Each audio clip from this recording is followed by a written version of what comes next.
This is the Lone Crater YouTube. We hope this video helps. You start by opening SQL Server Management Studio. Once launched, focus on the Connect dialog. Choose Database Engine, then pick the authentication mode you use. If you use Windows Authentication, you usually don't type a password. If SQL Authentication, enter user and password. Make sure the server name field is visible and active. This is where you will enter or discover the server.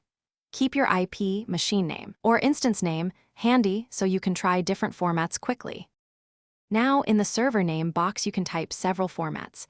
Try the machine name, the IP address, or server name / instance name when you know the instance. For local default instances, use a single dot or the word local. Once done, if you don't know the exact name, click the drop-down arrow and then the Network Servers Browse option, or open Registered Servers to see saved connections. These steps reveal how Ssms expects names and why different formats matter for connection success. Click Connect and watch what happens.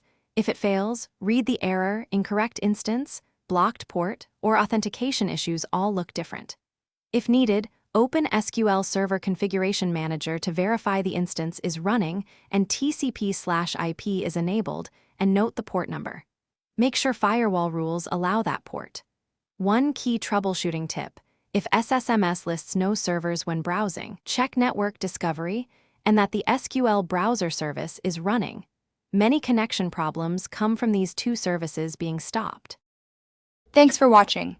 Consider subscribing if we helped you.